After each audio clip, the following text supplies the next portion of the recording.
Dans l'espace, l'eau ne tombe pas, ne goûte pas et n'éclabousse pas, elle flotte. Elle s'agrippe en sphère parfaite et scintillante, défiant tout ce qu'on attend d'un liquide.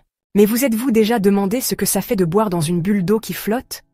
Ou comment jouer avec de l'eau en microgravité pourrait changer l'avenir des voyages spatiaux? Aujourd'hui, on va plonger dans la réalité époustouflante de l'eau dans l'espace. Un monde où la plus simple goutte devient une expérience scientifique, un jeu et un outil de découverte. À bord de la Station spatiale internationale, l'eau se comporte comme dans un film de science-fiction. Pas de déversement, pas de flaques, juste des bulles parfaites et flottantes, qui dérivent comme de minuscules planètes transparentes. Sans la gravité pour l'attirer vers le bas, l'eau s'agglutine sur elle-même, formant des sphères scintillantes, qui flottent dans les airs, ne demandant qu'à être manipulées. Et croyez-moi, les astronautes adorent jouer avec. Ils libèrent de minuscules gouttelettes, les fusionnent en de plus grosses, les piquent, les étirent. C'est comme une bataille de ballons d'eau intergalactique, mais au ralenti. L'un des aspects les plus frappants de l'eau dans l'espace, c'est la façon dont elle s'agglomère, formant des sphères presque parfaites. Sur Terre, quand tu verses de l'eau d'une bouteille, la gravité la tire vers le bas, ce qui la fait s'étaler, éclabousser et s'imprégner dans les surfaces. Mais en microgravité, c'est la tension superficielle qui prend le dessus.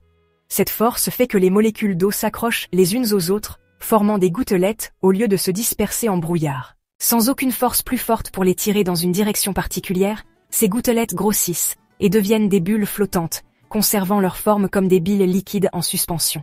Les astronautes à bord de l'ISS tirent pleinement parti de ces propriétés particulières, en participant à des expériences qui sont à la fois scientifiques et amusantes. Certaines des vidéos les plus célèbres de l'ISS montrent des astronautes qui libèrent de minuscules gouttelettes d'eau et les regardent flotter librement.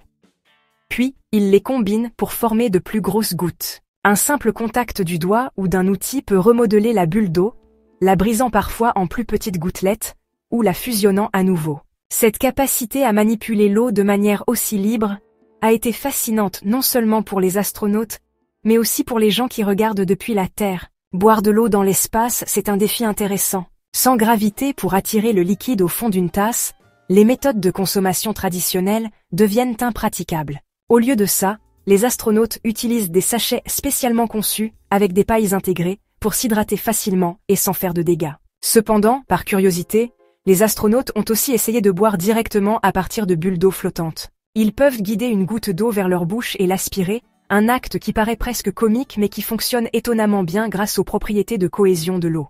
La tension superficielle maintient le liquide uni, assez longtemps pour qu'il puisse en boire sans faire de dégâts, du moins, la plupart du temps. Les bulles d'eau offrent des opportunités infinies d'expérimentation, et les astronautes ont exploré de nombreuses façons de les manipuler.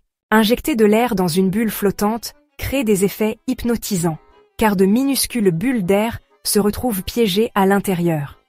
Elles forment parfois des motifs complexes en dansant. Si du colorant alimentaire est introduit, il se disperse en mouvements lents et tourbillonnants, créant un effet visuel hypnotisant. C'est vraiment différent de tout ce qu'on peut voir sur Terre. L'ajout de différentes substances à une bulle d'eau, comme de l'huile ou des comprimés effervescents, entraîne des réactions encore plus fascinantes, l'huile formant des couches distinctes et les comprimés effervescents créant de minuscules bulles chaotiques qui poussent le liquide dans des directions inattendues. La plus grande bulle d'eau jamais créée sur l'ISS était le résultat d'une expérience menée par l'astronaute de la NASA, Scott Kelly. Lui et son équipe ont utilisé une caméra hydrophobe spéciale pour filmer une énorme sphère d'eau flottante, leur permettant d'étudier son comportement avec des détails incroyables. Cette expérience n'était pas juste pour le plaisir. Les scientifiques sur Terre ont analysé attentivement les images pour comprendre comment l'eau se comporte en microgravité, offrant des perspectives qui pourraient être appliquées aux futures missions spatiales et même aux systèmes de fluides dans les engins spatiaux. Au-delà de son aspect divertissant, l'étude des gouttes d'eau flottantes a de sérieuses implications scientifiques. Comprendre comment les liquides se comportent dans l'espace est crucial pour concevoir des systèmes de carburant plus efficaces, de meilleurs systèmes de survie et des méthodes améliorées pour recycler l'eau lors des missions spatiales de longue durée. La façon dont l'eau adhère aux surfaces et interagit avec différents matériaux aide les ingénieurs à créer de meilleurs composants pour les vaisseaux spatiaux, garantissant que l'eau et les autres fluides peuvent être stockés et transportés en toute sécurité dans des environnements où la gravité n'est pas disponible pour guider leurs mouvements. L'une des expériences les plus fascinantes menées avec l'eau sur l'ISS a consisté à utiliser l'eau pour créer une lentille improvisée. Les astronautes ont délicatement modelé une grosse bulle d'eau et ont placé une petite caméra derrière. La réfraction de la lumière, à travers le liquide sphérique, a formé une loupe rudimentaire mais efficace, prouvant qu'en microgravité, même quelque chose d'aussi simple qu'une goutte d'eau peut prendre des fonctions nouvelles et inattendues. Cette expérience a montré le potentiel d'utiliser des liquides flottants comme outils optiques, un concept qui pourrait un jour jouer un rôle dans l'imagerie spatiale ou l'instrumentation scientifique. L'aspect le plus captivant quand on regarde les astronautes jouer avec des bulles d'eau, c'est peut-être le sentiment d'émerveillement que ça provoque. Si ces expériences ont une réelle valeur scientifique, elles nous rappellent aussi la joie pure de la découverte.